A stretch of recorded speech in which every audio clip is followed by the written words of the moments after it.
Who still got their grandma? Not you. You?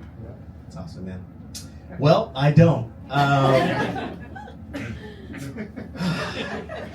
When I was 7, I told my mom and my grandma that I wanted to die before them because I didn't want to imagine my life without them. I'm a Scorpio. Scorpio, Cancer, Scorpio. I'm fucked. My grandma's face contorted. I guess I said something wrong. No, baby, that's not the natural order of things. It will be me, then your mom, and then in a long, long time from now, it'll be you. And we'll be there to pick you up. All that I heard was that for a long, long time, I was going to be alone. I'm an only child. She saw that I was processing, and she took her cigarette out of her mouth and she looked at me and she said, "Baby, I love the breeze that keeps you cool."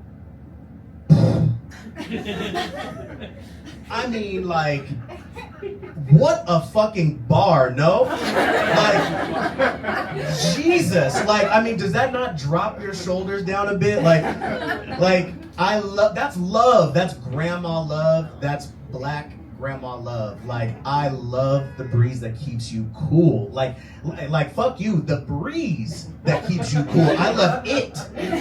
Like,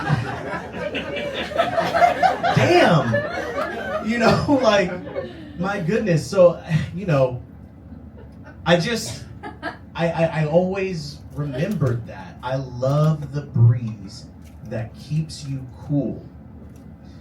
Well, let's fast forward to March 12th, 2020. Right? The fucked time. Here's a quote from Trump regarding what he called at the time the Kung Flu virus. I mean, racism aside, I mean, he's pretty funny. Like, he's pretty funny. I don't know. It hit me. Here's what he said. "We've stopped it. March 13th, Tom Hanks catches COVID. We're all officially fucked. Everyone's gonna die. If Tom Hanks has COVID, like, that's the everyman. That's all of us. Like, Miss Rona is the captain now. Like, it's over, right?" So, by this time, my grandma's 87. She's received her last rites. She's in hospice, and I'm headed to see her. She was Catholic. She was the only one in our family that was Catholic. This is a Baptist family. For some reason, she took a fucking side quest to Catholicism, whatever. Like, I have no idea why. We just, great, okay. So she's in her final stages of terminal lung disease. She beat lung cancer, but while we were high-fiving about that, the doctor told us that the lung cancer was never going to be what killed her. The COPD would be what killed her. The Colorado Police Department. No, I'm just kidding. I'm just fucking with you. We're supposed to laugh a little bit. Chronic obstructive pulmonary disease. That's what killed her. Quite literally, she couldn't take in the breeze, keeping me fucking cool. Like, I mean, if you think about, I know. I mean, it's like, so I get in there, right? I got my mask on and her eyes are closed, and my mom told me that at this point, she rarely opens them. Morphine 2 bomb, you know. Morphine was hitting right. You know, she didn't even want the morphine at first. She was like, "No, don't give me the morphine because I don't want to be a junkie." Like, you're dying. Live a little. My goodness, right? So my mom leans in and she says, "Mama, Brandon is here." And she fights with everything in her to open her eyes, and she smiled at me, and that will be the last time that she looked at me. That was the last time that she saw me. But for now, she was still here. She was still Nana. She hated Granny. Can't call her Granny. I spent the night that night, and I didn't sleep at all. I was worried that she might not be there when I woke up. So I stayed up all night talking to her. Sometimes she would, arch her eyebrow, at one of my jokes to let me know that she could hear me. And I told her that I love her so much and that she was a wonderful grandma. And then I would kick some shit to her like this, like, ain't no other fucking grannies out there that's watching me swipe boys on Tinder and telling me which ones to pick. Like, you're the only fucking grandma in the world. You're a black Catholic grandma from the South who's like just participating in my gay shit. Like, my God, these bitches ain't got nothing on you. Right? So, I did have one note for her though. I was like, look, you killing it with me, right? But these crazy ass kids you had, listen, my aunts, uncles, they're a whole black ass mess. I'm telling you, like, you did your big one with my mom. You did, but these other niggas are fucking nuts. Why are you leaving me with them? They just like they daddy. Just like they daddy.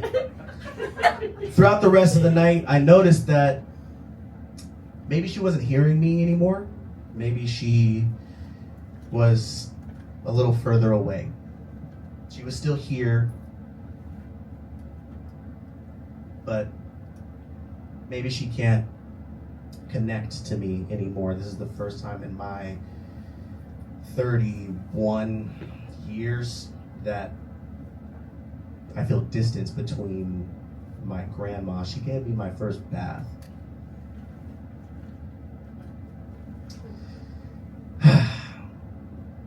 I knew she was still alive though because I noticed that she started to seem agitated, uncomfortable, like these waves of labored breathing would just wash over her.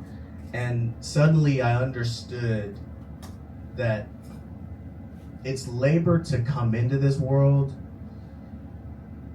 and it's hard to leave. It's hard to pack up and move out. Maybe she was processing like I was. I took the little candies they give you when your grandma's dying in hospice out of my mouth. And I held that shit in my hand and I said, baby, I love the breeze that keeps you cool. I love the breeze that keeps you cool. We made it through the night and she was still there. Further away now. Much further. At this point, her eyes opened but were unfocused and distanced. She didn't blink. It was honestly fucking horrifying. Like, imagine your grandma her eyes are open, but they're not blinking and she's just fucking staring at you. So I learned that when you're about to die, everything is just shutting the fuck down, right? So eventually your fucking eyelids shut down and gravity is pulling them bitches back this way, right? And I guess you just don't need to blink anymore. This is my fucking, I'm trying to get her some eye drops, but it's I guess it doesn't matter. Okay. This is my grandma whose big brown beautiful eyes would light up when I would come home for Christmas or her birthday, or when one of these bitches had me fucked up out here in LA, and I would go home and tell her about it. They really still don't see what you see in me. It's wild. She would she would beam, right? she would beam. I mean, this is a picture, a bad bitch, right? Driving a golden Cadillac. Her name was Zanella, and the fucking license plate on the golden Cadillac said Zanella. That was my grandma. You see where I get my shit from. And now she's just staring at me vacant. You suddenly realize the very fixed direction that time moves in. Also, the COVID laws had changed overnight. I wasn't allowed to be there anymore. The last thing I want is to leave my grandma alone to die. She would never forgive me. She's fucking staring at me right now. Like, you gonna fucking leave me here like this? Right? So I bargained with them. Like, can I just, I gotta come back. So they let me come back for 30 minutes with my mom. I had to go home, but I could come back later with my mom to see her for just 30 minutes. This is not the way you imagine the star of your family going out. Like, I was imagined I would give this big speech at her funeral and all these people would be there. Honestly, this is that now, because I didn't get to do that then. There was no one there at her funeral. Anyway, getting ahead of myself. She's not dead yet. So I bargained with them to let me come back and see her. But before I leave, I put some sunglasses on my girl, because like, she ain't fucking going. I'm not doing it. Like, I'm not fucking doing it. Like, that's my fucking family. Like, I'm not having her go out like that. This is a smooth motherfucker, you know what I mean? Like, so the second I get home, they're calling me. Hey, we need you to come back. Things are changing rapidly. Yeah, bitch, my fucking grandma is dying. Like, yeah, things are changing quickly. And so did she close them again? Or like, what changed? What changed? Because she was fucked up when I left.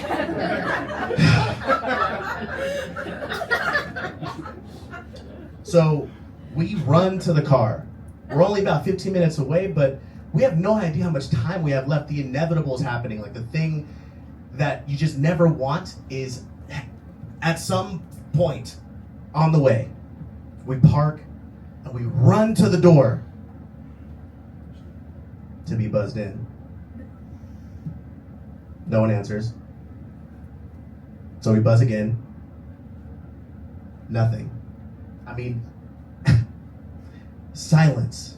And then finally someone just comes and opens the door and just walks back. Like, okay, so you just have a regular day of fucking work. Folks are just fucking dying. That's what you do here. You just do death. Okay, cool. So we get in the fucking door.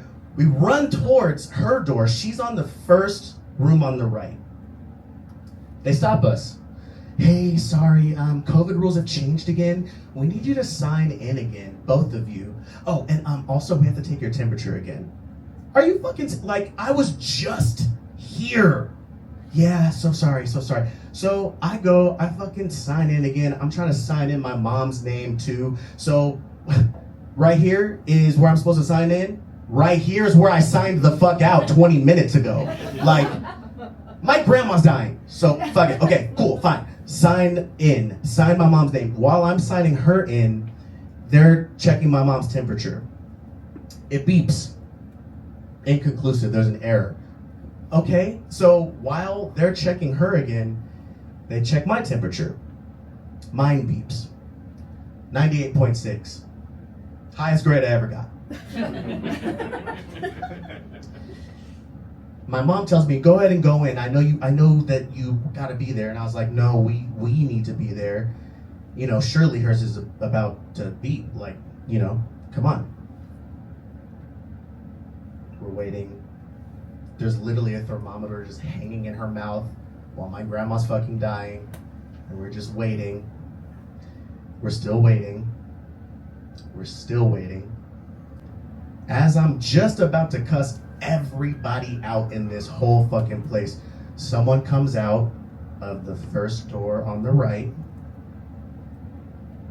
turns, sees us, and says, "Oh, she just passed." Then my mom's thermometer beeps. 98.6.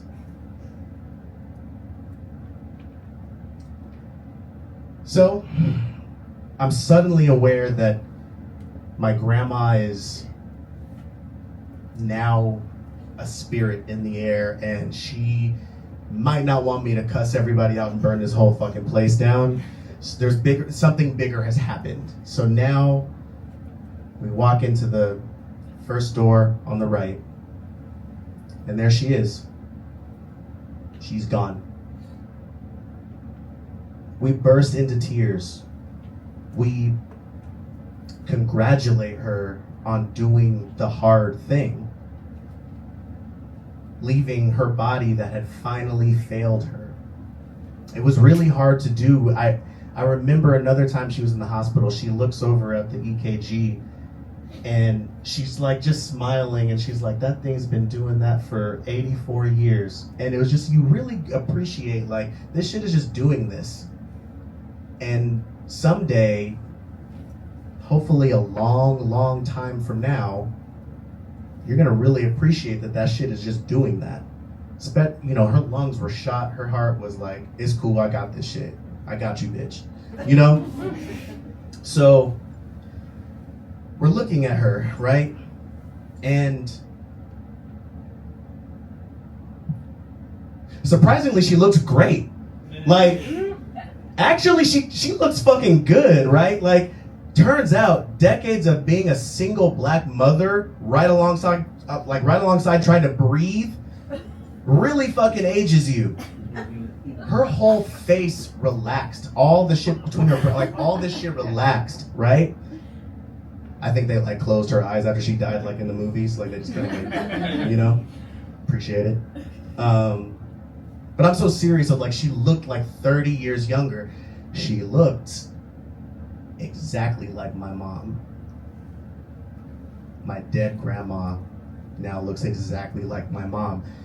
Suddenly I'm reminded of the natural order of things and who is next in this Final Destination ass list. The new one's gonna be so good. I can't wait. We cried a lot. We played her favorite songs. Just me and my mom alone in the world now. And as devastated as we were, there was also a weight lifted. She's not suffering anymore. And the scariest thing I've been avoiding since I was 7 has happened, and I'm okay. I didn't book a lot that year. Like, it's just, it's a shitty year for me. I'm all right, you know? So I opened the white curtains in her room, and I opened the sliding glass door, and I let in this gorgeous, bright afternoon light, early spring, along with a gentle, cool breeze. Also, she said right before she died that Trump was going to be elected again, and then that shit fucking happened.